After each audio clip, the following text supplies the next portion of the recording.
എൻ്റെ പേര് ഈനസ് എന്നാണ്. തൃശ്ശൂർ മുക്കാട്ടുകരയിൽ നിന്നാണ് ഞങ്ങൾ വരുന്നത്. ഇതെൻ്റെ ഭാര്യയാണ്, പേര് നീതു എന്നാണ്. ഞാൻ കഴിഞ്ഞ 19 വർഷമായിട്ട് ദുബായിലായിരുന്നു ജോലി ചെയ്തിരുന്നത്. അങ്ങനെ 2022 ജൂൺ മാസം ഞാൻ നാട്ടിലേക്ക് അവധിക്ക് വന്ന സമയത്ത് തിരിച്ചു പോകാനായിട്ട് 2 ആഴ്ചയോളം ബാക്കിയുള്ള സമയത്ത് ഭാര്യയ്ക്ക് കലശമായ വയറുവേദന. ഒരു ദിവസം കാലത്ത് എണീറ്റ് വന്നു, നല്ല വയറുവേദന. അപ്പോൾ ഞങ്ങൾ തൊട്ടടുത്തുള്ള ഹോസ്പിറ്റലിൽ പോയപ്പോൾ അവർ വേദനയ്ക്കുള്ള ഒരു ഇഞ്ചക്ഷനും ഗ്യാസ് ആണോ എന്ന് സംശയിച്ച് ഗ്യാസിനുള്ള ഒരു ഇഞ്ചക്ഷനൊക്കെ കൊടുത്തു. പക്ഷേ ഒരു 3/4 മണിക്കൂർ കഴിഞ്ഞിട്ട് ഒരു വ്യത്യാസം വന്നില്ല, വേദന കൂടിക്കൊണ്ടിരിക്കുക തന്നെയാണ്. അങ്ങനെ അവർ പറഞ്ഞു ഒരു അൾട്രാസൗണ്ട് സ്കാൻ ചെയ്യണം കാഷ്വാലിറ്റിയിൽ വെച്ചിട്ട്. അങ്ങനെ ഞങ്ങൾ കാഷ്വാലിറ്റിയിൽ വെച്ചിട്ട് തന്നെ അവർ അൾട്രാസൗണ്ട് സ്കാൻ ചെയ്തു. അപ്പോൾ അവർ പറഞ്ഞു ഓവറിയിൽ ഫ്ലൂയിഡ് ഉണ്ട്, അപ്പോൾ ഇൻഫെക്ഷൻ ആയിട്ടുണ്ടോ എന്നൊരു സംശയമുണ്ട്, ഞങ്ങളൊരു കാര്യം ചെയ്യാം, നിങ്ങളെ ഗൈനക്കോളജി വിഭാഗത്തിലേക്ക് മാറ്റാൻ പോവുകയാണെന്ന് പറഞ്ഞു. അപ്പോൾ ഞാൻ പറഞ്ഞു ശരി. അപ്പോഴും ഞാൻ അത്ര ഒരു സീരിയസ്നെസ് അതിൽ കൊടുത്തിട്ടില്ല, അത് മാറും, ചെറിയൊരു അസുഖം എന്നുള്ള രീതിയിലായിരുന്നു. അത് കഴിഞ്ഞ് ഞങ്ങൾ ഗൈനക്കോളജിയിൽ വന്നു. അവിടുത്തെ മെയിൻ ഡോക്ടർ പരിശോധിച്ചു. അപ്പോൾ അവർ പറഞ്ഞു ഇദ്ദേഹം അതിന് പറഞ്ഞു ഓവറിയിൽ ഫ്ലൂയിഡ് ഉണ്ട്, ചെറിയൊരു സിസ്റ്റ്മാരി കാണുന്നുണ്ട് അൾട്രാസൗണ്ട് സ്കാനിങ്ങിൽ, നമുക്ക് നാളെ തന്നെ ഓപ്പറേഷൻ ചെയ്യണം, അത് പെട്ടെന്ന് തന്നെ ഓപ്പറേറ്റ് ചെയ്ത് റിമൂവ് ചെയ്യണം എന്ന് പറഞ്ഞു. അപ്പോൾ ഞാൻ പറഞ്ഞു ഓക്കെ ശരി എന്ന് പറഞ്ഞു. ഇത് ഒരു ഉച്ചയ്ക്ക് ഒരു 11 മണി വരെ കഴിഞ്ഞിട്ടും വേദന നിൽക്കുന്നില്ല. അപ്പോൾ ഡോക്ടർ ഇത് പറഞ്ഞ് ഡോക്ടർ പോയി. അത് കഴിഞ്ഞ് രാത്രി ഒരു 7 മണിയായപ്പോഴും വേദന ഉള്ളേക്കാളും ഇരട്ടിയെന്നോണം കൂടിക്കൊണ്ടിരിക്കുകയാണ്. അപ്പോൾ ഡോക്ടർ പിന്നെ രണ്ടാമത്തെ വന്നിട്ട് പറഞ്ഞു നമുക്കൊരു CT സ്കാൻ ചെയ്യണം, കുറച്ചും കൂടി ക്ലിയർ ആവണം, വേറെ എന്തെങ്കിലും പ്രശ്നങ്ങളുണ്ടോ എന്നും കൂടി നമുക്ക് നോക്കേണ്ടതായിട്ടുണ്ട് എന്ന് പറഞ്ഞു. അപ്പോൾ ഞാൻ പറഞ്ഞു ശരി ചെയ്യാം, CT സ്കാൻ ചെയ്യാമെന്ന് പറഞ്ഞു. അങ്ങനെ രാത്രി 10 മണിയോട് കൂടിയിട്ട് CT സ്കാൻ ചെയ്തു. അതിൻ്റെ റിസൾട്ട് പിറ്റേ ദിവസം കാലത്ത് കിട്ടി ഡോക്ടർ എന്നെ വിളിപ്പിച്ചു. ഡോക്ടർ പറഞ്ഞു ഫ്ലൂയിഡ് നിറഞ്ഞിട്ടുണ്ട്, അമരി നല്ലൊരു ഗ്രോത്ത്, സിസ്റ്റ് എന്ന് പറയുന്നത് ഓൾമോസ്റ്റ് വലിയൊരു ഗ്രോത്ത് ആയിട്ട് തന്നെ ഉണ്ട്, ഓവറിയുടെ അത്രയും ഗ്രോത്താണ്. ഇതെന്താണ്, ഇതിന് മുന്നേ ഇതിൻ്റെ ലക്ഷണങ്ങളൊന്നും ഉണ്ടായിരുന്നില്ല, എന്തെങ്കിലും ഛർദിയോ അങ്ങനെയുള്ള. അപ്പോൾ ഞങ്ങൾ പറഞ്ഞു ഇല്ല ഒന്നും ഉണ്ടായിരുന്നില്ല, അങ്ങനെ വലിയ പ്രശ്നങ്ങളൊന്നും അങ്ങനെ ഉണ്ടായിരുന്നില്ല എന്നും പറഞ്ഞു. അങ്ങനെ പറഞ്ഞു നമുക്ക് ഓപ്പറേഷൻ വേണ്ട, നമുക്കൊരു ഓൺകോളജിസ്റ്റിൻ്റെ ഒരു കൺസൾട്ടേഷൻ വേണമെന്ന് പറഞ്ഞു. അപ്പോൾ ഞാൻ തന്നെ അതിശയിച്ചു പോയി, എന്തിനാ ഓൺകോളജി? അപ്പോൾ പറഞ്ഞു ഇല്ല, ഇത് നമുക്കൊരു സെക്യൂരിറ്റി ഒരു ഇതിന് വേണ്ടിയിട്ടാണ്, ഉറപ്പിക്കാൻ വേണ്ടിയിട്ടാണ്, കുഴപ്പങ്ങളൊന്നും ഉണ്ടാവില്ല എന്നും പറഞ്ഞ് ഡോക്ടർ അങ്ങനെ ഓൺകോളജിസ്റ്റിനെ വരുത്തിച്ചു. അപ്പോൾ ഓൺകോളജിസ്റ്റ് കുറച്ച് ടെസ്റ്റുകളും കാര്യങ്ങളൊക്കെ പറഞ്ഞു. പിന്നെ ഈ ഫ്ലൂയിഡ് ചെക്ക് ചെയ്യാനായിട്ട് ബയോപ്സിക്ക് എടുത്തു. അങ്ങനെ ബയോപ്സിക്ക് എടുത്തിട്ട് 2 ദിവസം വരെ വെയിറ്റ് ചെയ്യേണ്ടി വന്നു അതിൻ്റെ റിസൾട്ട് കിട്ടാനായിട്ട്. റിസൾട്ട് കിട്ടിയപ്പോൾ അത് ക്യാൻസറാണെന്ന് പറഞ്ഞു.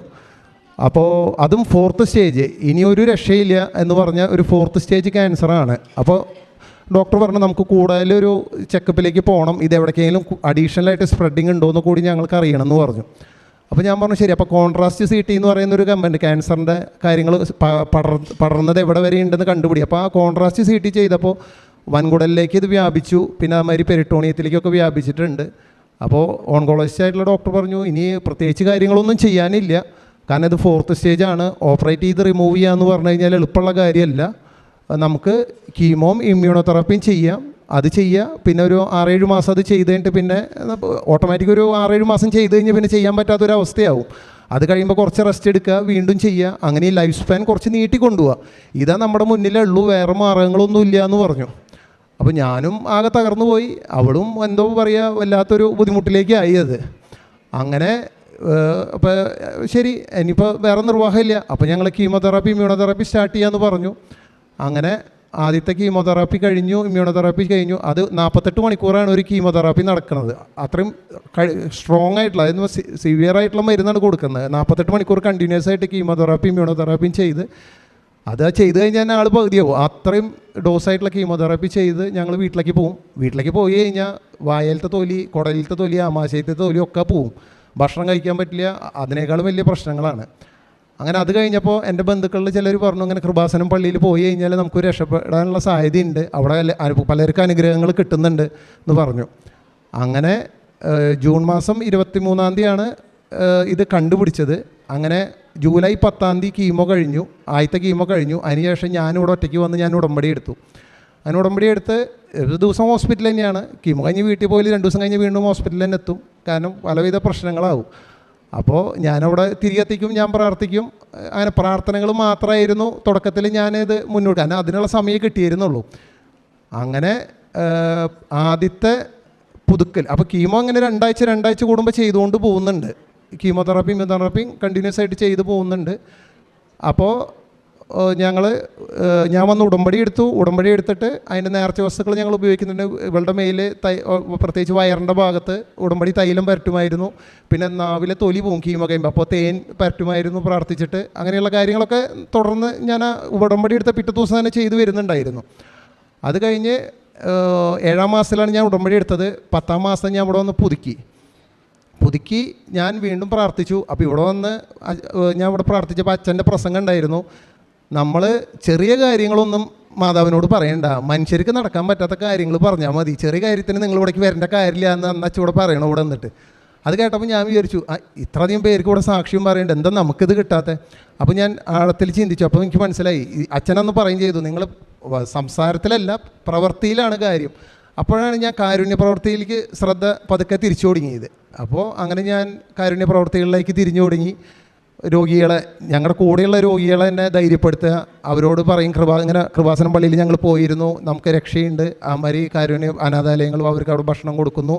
അപ്പോൾ ഞാനും വൈഫിൻ്റെ അമ്മയും വൈഫിൻ്റെ ഫാദറും കൂടിയാണ് ഭക്ഷണം പാചകം ചെയ്യുക, പാക്കറ്റിലാക്കുക, പൊതിഞ്ഞ് കൊണ്ട് കൊടുക്കും. പിന്നെ അവർ ഉപവാസം എടുക്കും.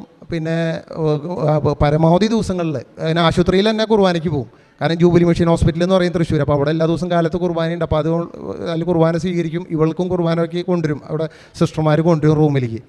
അങ്ങനെ ആ കാര്യങ്ങൾ മുടങ്ങാതെ ഇങ്ങനെ ചെയ്ത് നമ്മൾ പോരുകയായിരുന്നു. അപ്പോഴും നമ്മുടെ മുന്നിൽ ഡോക്ടർ പറഞ്ഞ് വേറെ നിർവാഹങ്ങളൊന്നും ഇല്ല എന്നാണ്. അത് കഴിഞ്ഞ് നവംബർ മാസത്തിൽ ഞങ്ങൾ വിചാരിച്ചു എന്തായാലും വൈഫിനെ ഇവിടെ കൊണ്ടുവരിക എന്നുള്ളൊരു കൃപാസനം പള്ളിയിലേക്ക് മാതാവിൻ്റെ അടുത്തേക്ക് ഒന്ന് കൊണ്ടുവരണം എന്നുള്ളൊരു ആഗ്രഹം വന്നു. അങ്ങനെ ഇവളെയും കൂട്ടി ഞങ്ങൾ ഇവിടേക്ക് വന്നു. ഇവിടെ വന്ന് ഞങ്ങൾ പ്രാർത്ഥിച്ചു. പിന്നെ അച്ഛനെ കണ്ടു. അപ്പോൾ അച്ഛൻ്റെ ബ്ലെസ്സിങ്സ് കിട്ടി. പിന്നെ അച്ഛൻ സൈത്ത് വൈഫിൻ്റെ തെറ്റിയിൽ വരച്ചു കൊടുത്തു. പിന്നെ കയ്യിൽ വെച്ചിട്ട് പറഞ്ഞു, നിങ്ങൾ അസുഖമുള്ള ഈ നമ്മുടെ വയറിൻ്റെ ഭാഗത്ത് നിങ്ങളത് തേക്കണം, കുരിശ് വരയ്ക്കണം, വിശ്വാസ പ്രമാണം ചെല്ലണം, പ്രാർത്ഥിക്കണം. അപ്പോൾ വൈഫ് അതൊക്കെ ചെയ്തു. അച്ഛൻ്റെ ബ്ലെസ്സിങ് കിട്ടി. ഞങ്ങൾ പ്രാർത്ഥിച്ച് തിരിച്ചു പോയി. അങ്ങനെ ഇത് നവംബറിലാണ് നടക്കുന്നത്. അങ്ങനെ നവംബറിൽ അപ്പോൾ കീമോ ഇങ്ങനെ 14 ദിവസം കൂടുമ്പോൾ ഇതിങ്ങനെ കണ്ടിന്യൂ ചെയ്യുന്നുണ്ട്.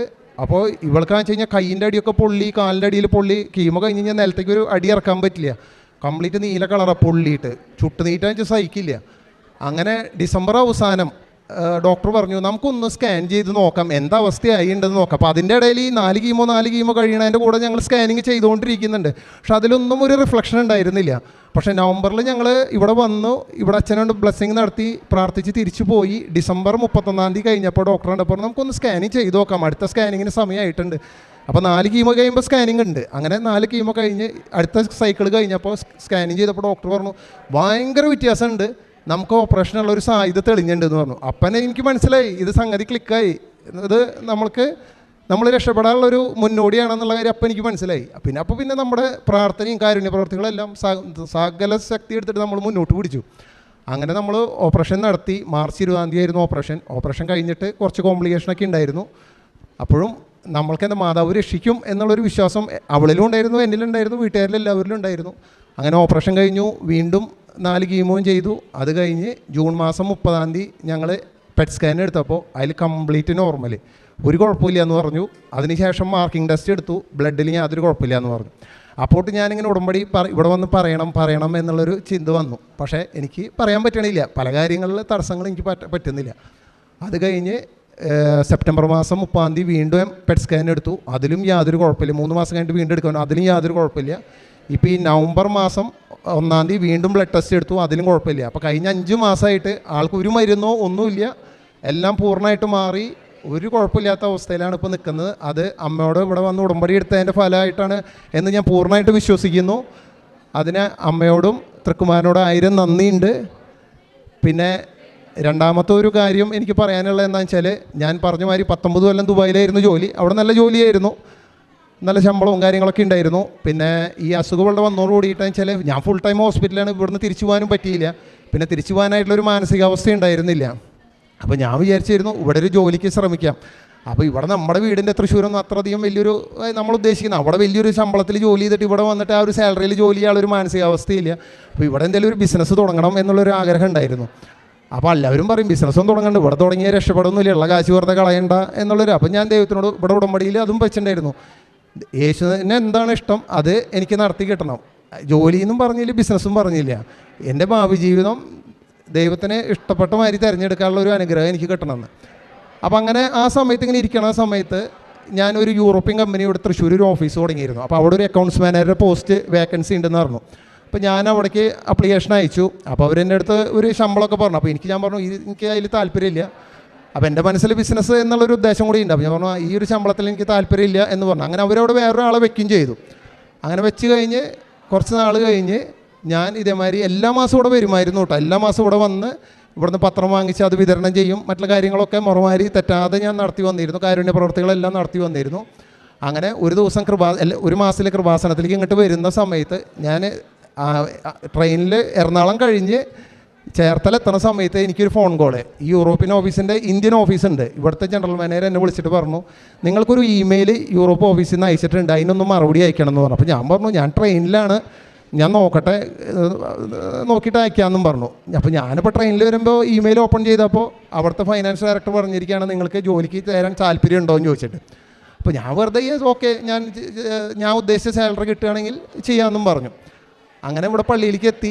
ഞാൻ അപ്പോൾ ഇവിടെ ഒന്ന് പ്രാർത്ഥിച്ചു, മാതാവേ ഇങ്ങനെ ഒരു സംഭവം നിൽക്കുന്നുണ്ട്, അപ്പോൾ ഞാൻ ഉദ്ദേശിക്കുന്ന സാലറി അവർ തരില്ല എന്ന് തന്നെ ഇപ്പോഴും അവർ സംസാരത്തിൽ നിൽക്കുന്നത്. അപ്പോൾ ഞാൻ പറഞ്ഞു ഈ ഒരു സാലറി കിട്ടണമെന്നുണ്ട് എൻ്റെ മനസ്സിലുണ്ട് മാതാവ്, അത് യേശുനാഥനെ ഇഷ്ടപ്പെടുകയാണെങ്കിൽ മാത്രം അതെനിക്ക് നടത്തി തരണം.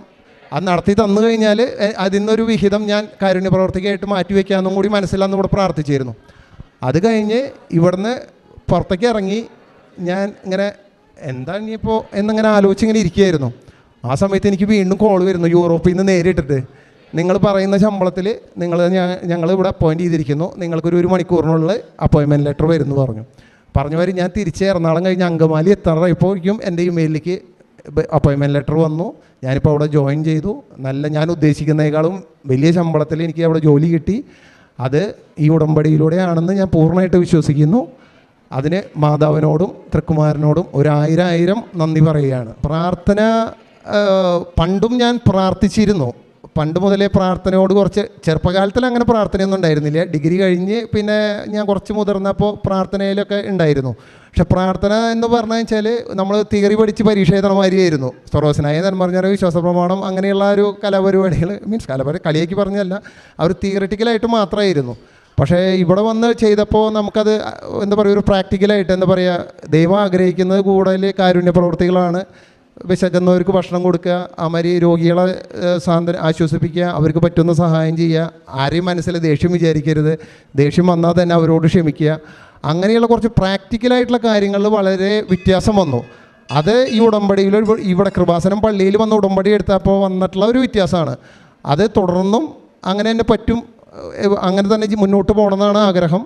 അപ്പോൾ ഇവിടെ വന്നോടുകൂടിയിട്ട് ആ ഒരു ആത്മീയ വശത്തിൽ വലിയൊരു മാറ്റം ഉണ്ടായിരുന്നു പറഞ്ഞാൽ മറ്റേത് വെറും നമ്മുടെ പ്രാർത്ഥനകൾ ചൊല്ലുക എന്നതിൽ മാത്രമായിരുന്നു. പക്ഷേ ഇവിടെ വന്നപ്പോൾ നമ്മൾ പ്രാർത്ഥനകൾ ഉണ്ടെങ്കിൽ പോലും അതിൻ്റെ ഒപ്പം തന്നെ മറ്റുള്ളവരെ സഹായിക്കുക, കാരുണ്യ പ്രവർത്തികൾ ചെയ്യുക, നല്ല രീതിയിൽ ജീവിക്കുക, നമ്മൾക്ക് ഈ പറഞ്ഞ മാതിരി കുമ്പസാരം മുടങ്ങാതെ നടത്തുക, വിശുദ്ധ കുർബാനയിൽ പങ്കെടുക്കുക, ആ കാര്യങ്ങളിൽ പ്രാർത്ഥനകളിലും അതോടൊപ്പം തന്നെ കാരുണ്യ പ്രവർത്തികളിലും ശ്രദ്ധ കൊടുക്കാനായിട്ട് പറ്റിയിരുന്നു. പിന്നെ അതേമാതിരി തന്നെ ഉടമ്പടി എടുത്ത സമയത്ത് ഞാൻ പറഞ്ഞ മാതിരി മറ്റേ പാവങ്ങൾക്ക് സഹായിക്കൽ എല്ലാ കാര്യങ്ങളും ഞാൻ ചെയ്തിരുന്നു. അപ്പോൾ ഉടമ്പടി കൃത്യമായിട്ട് അനുവർത്തിച്ചപ്പോൾ എനിക്കതിൻ്റെ റിസൾട്ട് ഉണ്ടായി എന്നാണ് എനിക്കിവിടെ പറയാനുള്ളത്.